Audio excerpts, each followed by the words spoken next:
Estás en la cubierta de un galeón de 30 metros de eslora. El año es 1588. Bajo tus pies, 500 toneladas de madera, hierro y pólvora se mueven como un animal herido sobre un Atlántico que ha dejado de ser océano para convertirse en algo que no tiene nombre en ningún idioma humano. El cielo no está gris, está negro. No de noche, sino de algo peor, de una oscuridad que viene de dentro del propio aire, como si la atmósfera misma hubiera decidido que hoy es el último día de algo. A tu alrededor, los mejores marineros del mundo más poderoso de su época están rezando no por victoria, por sobrevivir.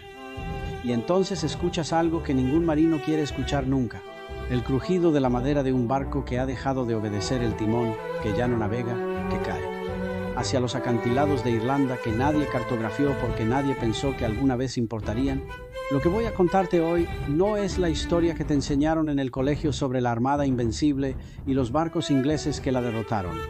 Esa historia tiene un problema fundamental: no es cierta del todo. La verdadera razón por la que el mayor proyecto naval de la historia española se convirtió en el mayor cementerio marino del siglo XVI no fueron los cañones de Drake, no fue la estrategia de la reina Isabel, fue algo que no aparece en ningún monumento, que no tiene héroe ni villano, que la ciencia moderna tardó 400 años en entender completamente. Fue el tiempo, no el tiempo que pasa, el tiempo atmosférico. Un fenómeno meteorológico tan extraordinario y tan raro que los climatólogos modernos calculan que solo se produce una vez cada 100 años. Y ocurrió exactamente cuando la Armada Española estaba intentando volver a casa.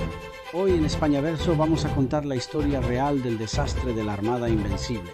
Con ciencia, con arqueología submarina, con los datos que los supervivientes dejaron escritos en cartas que durante siglos nadie leyó con los ojos correctos. Si te apasiona descubrir la historia de España sin filtros, sin mitos y sin simplificaciones, dale al me gusta, suscríbete a España Verso y activa la campanita. Ahora sí, vamos con la verdad sobre la Armada Invencible. Empecemos por desmontar el mito, porque hay algo que los libros de historia anglosajones han repetido durante 4 siglos con tal insistencia que se ha convertido en verdad popular, aunque no sea verdad completa. La versión oficial dice más o menos esto: en 1588, Felipe II de España envió una flota de 130 barcos para invadir Inglaterra. Los ingeniosos ingleses, liderados por el corsario Francis Drake y el almirante Lord Howard, le salieron al paso en el Canal de la Mancha. Los ingleses, con sus barcos más rápidos y sus tácticas más modernas, destruyeron la flota española, y así Gran Bretaña se salvó y España empezó su decadencia. Es una historia perfecta: tiene héroe, tiene villano, tiene batalla decisiva y tiene moraleja. El único problema es que cuando miras los datos reales de lo que ocurrió en el Canal de la Mancha en julio y agosto de 1588, la historia se deshace como azúcar en agua. Repasemos los hechos. La Armada Española tenía 130 buques, entre galeones de guerra, urcas de suministro y embarcaciones auxiliares. Transportaba 19.000 soldados y 8.000 marineros. Era la mayor concentración de poder naval que el mundo había visto hasta ese momento. Los ingleses le salieron al encuentro con aproximadamente 106 barcos, muchos de ellos mercantes reconvertidos en barcos de guerra con cañones añadidos a toda prisa. Las escaramuzas en el Canal de la Mancha duraron 9 días, entre el 31 de julio y el 8 de agosto de 1588. Y cuando lees los informes de ambos lados, lo que encuentras no es una victoria inglesa aplastante. Lo que encuentras es un punto muerto estratégico que frustró a ambos bandos simultáneamente. Los ingleses tenían barcos más maniobrables y cañones de mayor alcance, eso es cierto, pero sus técnicas de artillería de larga distancia eran enormemente imprecisas con la tecnología del siglo XVI. Disparaban desde lejos, sí, pero acertar a un barco en movimiento desde otro barco en movimiento sobre agua agitada era una tarea que requería una suerte extraordinaria, además de puntería. Los ingleses dispararon miles de balas de cañón durante 9 días de combate. ¿Cuántos barcos españoles hundieron en batalla directa? Ninguno. 0. No hundieron ni un solo galeón español en combate naval directo durante toda la campaña del Canal. Los españoles, por su parte, tenían órdenes de Medina Sidonia, el comandante de la flota, de no ensarzarse en batallas navales si podían evitarlo. La misión de la Armada no era destruir la flota inglesa, La misión era escoltar al ejército del duque de Parma desde los Países Bajos hasta las costas inglesas para una invasión terrestre. La armada era el transporte, no el arma principal. Y en esa misión fracasó por razones completamente ajenas a los cañones ingleses. El famoso ataque con brulotes, los barcos incendiarios que los ingleses lanzaron contra la flota española anclada en Calais la noche del 7 de agosto, sí fue efectivo, pero no porque quemara barcos españoles. Solo quemó un barco español menor. Lo que hizo fue sembrar el pánico suficiente para que los capitanes españoles cortaran sus anclas y dispersaran la formación que habían mantenido disciplinadamente durante días.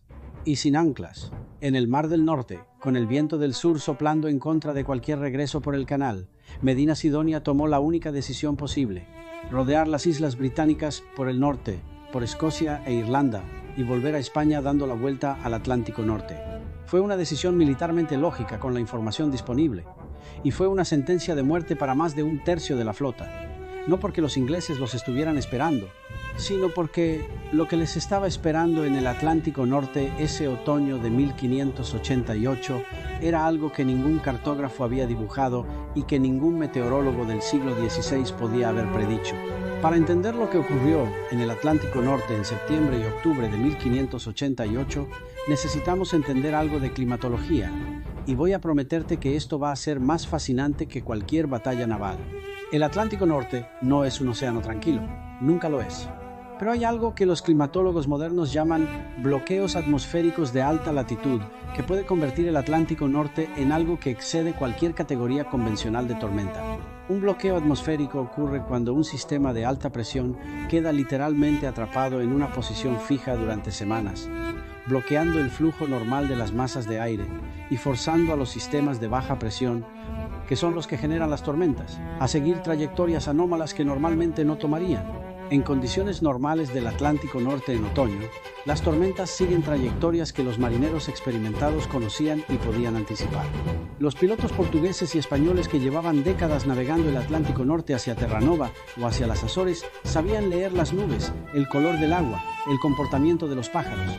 Tenían una meteorología empírica acumulada generación tras generación que funcionaba razonablemente bien para las condiciones normales. Lo que ocurrió en 1588 no eran condiciones normales. Los registros meteorológicos históricos que los climatólogos han analizado en las últimas décadas, principalmente registros de temperaturas en anillos de árboles, registros de glaciares y diarios de navegación de la época, muestran que el otoño de 1588 fue meteorológicamente excepcional en el Atlántico Norte. Un sistema de bloqueo atmosférico extraordinariamente potente instalado sobre Escandinavia durante semanas generó un patrón de circulación que empujaba continuamente sistemas de baja presión, uno tras otro, hacia la costa occidental de Irlanda y Escocia. No fue una tormenta, fueron tormentas. Múltiples sistemas ciclónicos golpeando la misma área geográfica durante semanas consecutivas, con velocidades de viento que los instrumentos del siglo XVI no podían medir, pero que los análisis modernos estiman entre 80 y 100 km por hora de forma sostenida, con rachas que podrían haber alcanzado 130 o 140. Para un galeón español del siglo XVI, esas condiciones eran sencillamente incompatibles con la supervivencia cerca de una costa. Los galeones de la Armada eran barcos extraordinarios para su época, pero tenían características físicas que los hacían especialmente vulnerables a lo que estaban a punto de enfrentar. Eran profundos de casco, perfectos para la estabilidad en mar abierto, pero un peligro mortal en aguas poco profundas donde el fondo marino se elevaba bruscamente. Tenían una superestructura alta, las famosas castilletes en proa y popa, perfectas para el combate naval donde querías tener soldados disparando desde posiciones elevadas, pero velas perfectas para que el viento los empujara sin control cuando no podían maniobrar.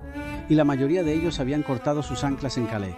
Sin anclas, sin la posibilidad de detenerse incluso si encontraban un lugar donde hacerlo, empujados por vientos de una violencia sin precedentes hacia costas que no aparecían en sus cartas náuticas porque nadie había navegado esas costas lo suficiente para cartografiarlas con precisión. Era una trampa perfecta, y la había construido el clima, no los ingleses. Lo que ocurrió en las costas de Irlanda y Escocia entre septiembre y octubre de 1588 es uno de los capítulos más catastróficos de la historia naval española y uno de los más ignorados en la narrativa convencional del desastre de la Armada. Sigamos el rastro de los barcos uno por uno, porque en esos naufragios individuales está la historia real de lo que ocurrió. El galeón San Marcos, uno de los buques más poderosos de la flota, encalló en las cercanías de las costas del norte de Irlanda. Los supervivientes que lograron llegar a tierra fueron ejecutados por las autoridades inglesas que controlaban la isla. La ejecución de náufragos españoles en Irlanda fue una política deliberada de la administración inglesa, que aterrorizaba a los irlandeses que intentaran ayudar a los supervivientes con la misma pena. De los 400 hombres que iban a bordo del San Marcos, sobrevivieron menos de 20. La Girona era una galera, no un galeón, técnicamente inadecuada para el Atlántico Norte en cualquier circunstancia. Llevaba a bordo no solo a su tripulación original, sino a cientos de supervivientes rescatados de otros naufragios. Con más de 1.300 hombres a bordo, probablemente 4 o 5 veces su capacidad operativa, intentó doblar el cabo conocido hoy como Lacada Point, en la costa norte de Irlanda, en la madrugada del 26 de octubre de 1588. Un solo golpe de viento en el momento preciso la estrelló contra las rocas. De los más de 1.300 hombres que iban a bordo sobrevivieron 9. 9 personas de más de 1.300. Cuando el arqueólogo belga Robert Stenwiet encontró los restos de la Girona en 1967, lo que descubrió bajo el agua fue un archivo perfecto de la tragedia. Las joyas de los nobles que iban a bordo seguían allí. Las monedas de oro, los anillos con inscripciones en latín, los cañones de bronce, todo perfectamente conservado bajo el agua fría del Atlántico Norte durante casi 4 siglos. Pero lo que no encontró fue prácticamente ningún daño estructural compatible con fuego de artillería. El casco de la Girona no había sido destruido por cañones ingleses. Había sido destruido por las rocas de Lacada Point en una noche de viento apocalíptico.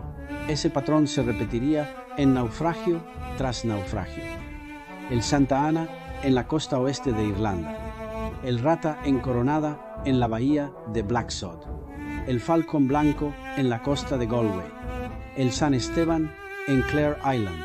La arqueología submarina moderna ha examinado docenas de estos yacimientos a lo largo de la costa irlandesa y escocesa, y el resultado es siempre el mismo. Los barcos no muestran el patrón de daños que produciría el fuego de artillería. Muestran el patrón de daños que produce el impacto brutal contra rocas y bajos fondos a gran velocidad. Los barcos no fueron hundidos por los ingleses. Fueron aplastados por las rocas a las que los empujó el viento. Pero la arqueología submarina nos ha dado algo todavía más revelador sobre las condiciones meteorológicas de esas semanas. En varios de los yacimientos de naufragios, los investigadores han encontrado anclas, no las anclas que los barcos cortaron en Calais, sino anclas adicionales que los barcos llevaban como reserva y que fueron desplegadas desesperadamente en los últimos momentos antes del naufragio. En varios casos, estas anclas de emergencia muestran que sus cadenas se rompieron. Las cadenas de ancla de un galeón español del siglo XVI estaban diseñadas para aguantar condiciones extremas. Las cadenas no se rompen con una tormenta normal del Atlántico, se rompen con algo que excede completamente los parámetros para los que fueron diseñadas. Las cadenas rotas son la firma física de lo extraordinario del fenómeno meteorológico que destruyó la Armada. Son la evidencia material de que el viento de ese otoño de 1588 no era el viento que los marineros conocían. Si esta historia te está dejando sin palabras, dale al me gusta para que más gente conozca la verdad sobre la Armada Invencible. Suscríbete a España Verso si todavía no lo has hecho. La historia de España es infinitamente más compleja y más fascinante de lo que nos enseñaron. Uno de los aspectos más fascinantes de esta historia es que la evidencia de lo extraordinario del fenómeno meteorológico estaba disponible desde el principio. Estaba en las cartas y los diarios de los supervivientes que volvieron a España, solo que durante 4 siglos nadie las leyó con los ojos correctos. El duque de Medina Sidonia, el comandante de la flota, escribió una serie de cartas a Felipe II durante y después del desastre, que son documentos históricos de un valor incalculable. En esas cartas, Medina Sidonia describe las tormentas con un lenguaje que claramente excede lo que un marinero experimentado consideraría normal. Habla de vientos que hacían imposible mantener cualquier rumbo, de olas que rompían sobre la cubierta de los galeones más grandes, de barcos que desaparecían de la vista en cuestión de minutos engullidos por el mar, de noches en las que los timoneles no podían sostener el timón porque la fuerza del agua era superior a la fuerza de varios hombres juntos. Durante siglos, los historiadores ingleses leyeron esas cartas como la autoexculpación de un comandante derrotado que buscaba culpar al tiempo para esconder su propia incompetencia, pero cuando los climatólogos modernos las leen a la luz de lo que sabemos hoy sobre los bloqueos atmosféricos de alta latitud y los patrones de circulación del Atlántico Norte, lo que ven no es exageración. Es descripción técnicamente precisa de lo que debió de ser un evento ciclónico de intensidad excepcional. Los diarios de varios capitanes de barco que sobrevivieron cuentan la misma historia con variaciones de detalle, pero consistencia en lo fundamental. Las tormentas vinieron una tras otra, sin dar tiempo a los barcos a recuperarse entre ellas. El viento cambió de dirección de formas que los pilotos no anticiparon. Las corrientes costeras de Irlanda resultaron completamente diferentes de lo que las cartas náuticas indicaban, porque las cartas náuticas de esa costa eran primitivas y en muchos casos directamente incorrectas. Hay una carta en particular, escrita por Francisco de Cuéllar, un capitán español que naufragó en la costa de Irlanda y milagrosamente sobrevivió para escribir uno de los documentos más extraordinarios de la historia naval española, que describe con precisión lo que debió de ser la experiencia de navegar en esas condiciones. Cuéllar describe vientos que suenan como el fin del mundo, olas que él calcula de alturas imposibles para la física que él conoce, y la sensación de estar en manos de algo completamente ajeno a cualquier control humano. Cuéllar era un marino experimentado, no era dado a la hipérbole. Cuando escribe que lo que vivió en esas costas era diferente de cualquier tormenta que hubiera conocido antes, está diciendo algo significativo. En las últimas décadas, la climatología histórica, la disciplina que estudia el clima del pasado, usando evidencias indirectas como anillos de árboles, sedimentos de glaciares, polen fósil y registros históricos, ha avanzado hasta el punto de que podemos reconstruir con razonable precisión las condiciones meteorológicas del Atlántico Norte en el otoño de 1588. Y lo que esa reconstrucción muestra es fascinante y perturbador a partes iguales. El otoño de 1588 se produjo dentro de un periodo que los climatólogos llaman la Pequeña Edad de Hielo, una fase de enfriamiento global que se extendió aproximadamente desde el siglo XIV hasta el siglo XIX, con su punto más frío entre 1560 y 1850. Durante la Pequeña Edad de Hielo, los patrones de circulación atmosférica en el Atlántico Norte fueron significativamente diferentes de los que conocemos hoy. Los sistemas de baja presión eran más frecuentes, más intensos y seguían trayectorias más meridionales que en los periodos cálidos, lo que significa que golpeaban con más frecuencia las costas de Irlanda, Escocia y el norte de España. Pero 1588 no fue solo un año dentro de la Pequeña Edad de Hielo. Fue un año excepcionalmente severo incluso dentro de ese periodo ya severo. Los registros de anillos de árboles de robles irlandeses y escoceses de esa época muestran un año de crecimiento extraordinariamente reducido, compatible con un verano frío y húmedo seguido de un otoño temprano excepcionalmente tormentoso. Los registros de glaciares alpinos de esa misma época muestran un avance de los hielos compatible con condiciones atmosféricas extremas en esos años. Y hay algo más. Los modelos de circulación atmosférica que los meteorólogos modernos han aplicado retroactivamente al otoño de 1588 sugieren que ese año existió exactamente el tipo de bloqueo atmosférico de alta latitud que mencioné antes, un sistema de alta presión anómalamente persistente sobre Escandinavia que habría forzado a los sistemas ciclónicos atlánticos a seguir la trayectoria exacta que los habría llevado una y otra vez contra las costas de Irlanda y Escocia. El cálculo que hacen los climatólogos especializados en este periodo es que un evento de esa magnitud y duración en esa posición geográfica específica tiene una probabilidad de ocurrencia de aproximadamente el 1% en cualquier año dado, lo que significa que ocurre estadísticamente una vez cada 100 años. Y ocurrió en el otoño exacto en que la Armada Española intentaba volver a casa rodeando las islas británicas por el norte.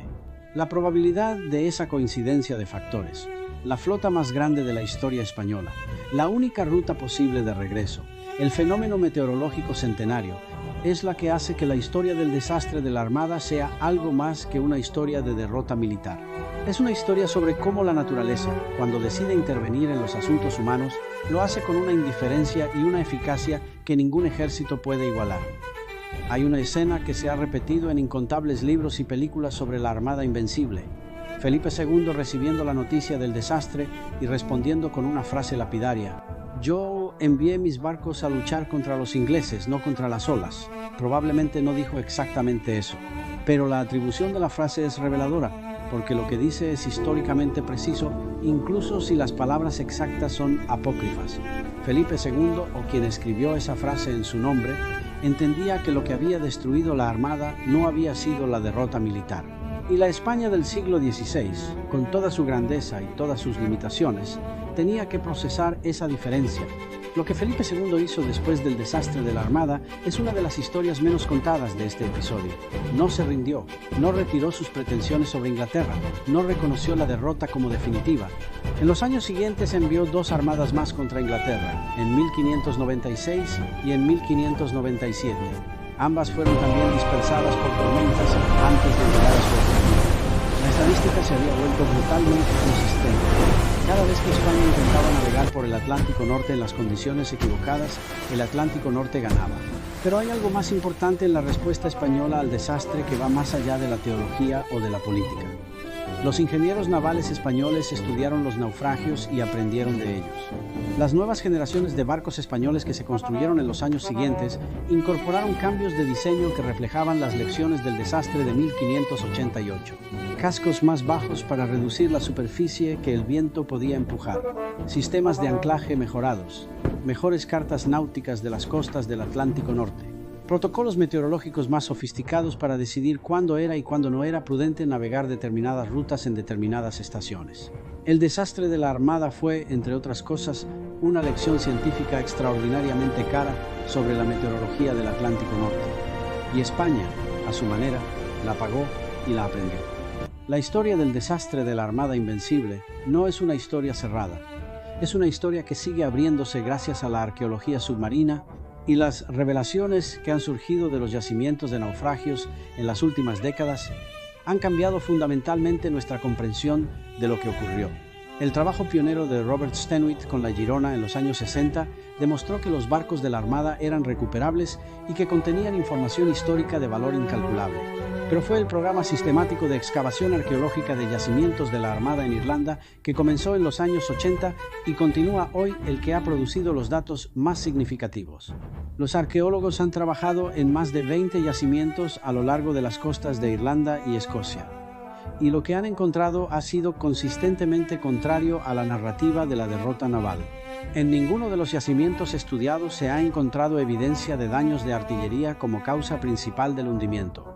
Todos los patrones de daño encontrados son consistentes con impactos violentos contra rocas y bajos fondos bajo condiciones de alta velocidad, es decir, barcos que iban demasiado rápido porque el viento no les dejaba reducir velocidad y que chocaron contra obstáculos que no podían ver o maniobrar para evitar. Hay algo que los arqueólogos han notado en varios yacimientos que es particularmente revelador.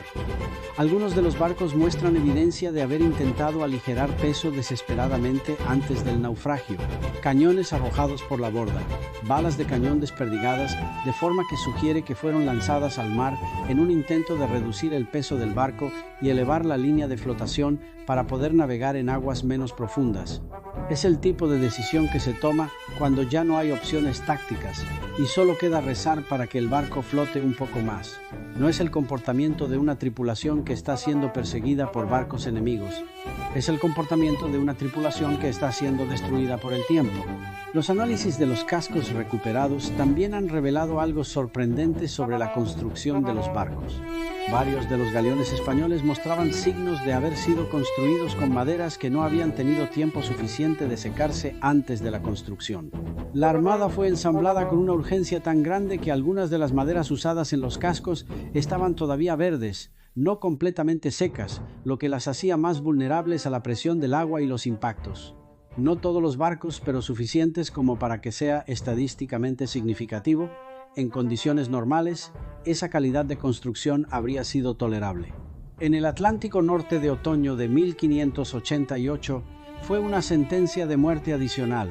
La historia que nos contaron sobre la Armada Invencible es la historia de una potencia arrogante que llamó invencible a su flota y fue humillada por la inteligencia y el valor de sus enemigos.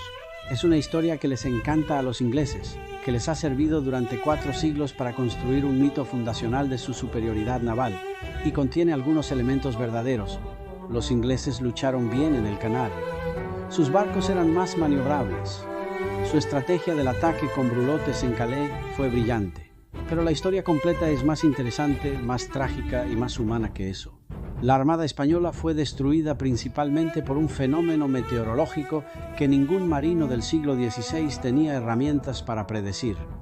Por tormentas de una violencia excepcional en costas mal cartografiadas, por el azar climático de que el otoño más extraordinario del siglo coincidiera exactamente con la única ventana temporal en que la flota tenía que navegar por esas aguas. Por un bloqueo atmosférico centenario que nadie en 1588 podía saber qué ocurría, porque la ciencia para comprenderlo no existiría hasta 400 años más tarde. Los hombres que murieron en esas costas de Irlanda y Escocia, los miles de marineros y soldados españoles que se ahogaron o que sobrevivieron al naufragio solo para ser ejecutados en la playa, no fueron derrotados por la superioridad inglesa. Fueron destruidos por algo mucho más grande e indiferente que ningún enemigo humano. Por el Atlántico Norte en uno de sus peores días en un siglo. Eso no elimina el fracaso estratégico de la Armada, no absuelve las decisiones que se tomaron mal, no niega el valor de los ingleses que sí combatieron, pero sí cambia profundamente la narrativa. Porque una flota destruida por el tiempo no es una flota derrotada por la inferioridad, es una flota sacrificada en el altar de las probabilidades, víctima de una convergencia de factores que nada en la experiencia humana de 1588 habría permitido predecir ni prevenir.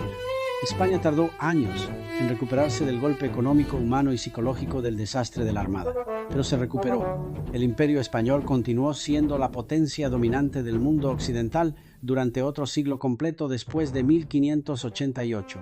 Y la historia que la derrota de la Armada marcó el comienzo del declive español es tan simplificada y tan cómoda para quien la cuenta como la historia de que los ingleses la derrotaron en el Canal de la Mancha. La verdad, como siempre en España Verso, es más compleja, más interesante y más justa que cualquiera de los mitos que la han reemplazado. Esta ha sido la historia real del desastre de la Armada Invencible, no la historia de los cañones ingleses, la historia del tiempo que cambió la historia. Nos vemos en el próximo episodio de España Verso. Si este episodio te ha hecho ver la historia de España de una manera diferente, ese es exactamente el objetivo de España Verso. Dale al me gusta, comparte el video y suscríbete para no perderte los próximos episodios. Y cuéntame en los comentarios si sabías que las tormentas fueron la causa principal del desastre o si hasta hoy creías la versión oficial de los cañones ingleses. Guardia Hispana, nos vemos en el próximo episodio.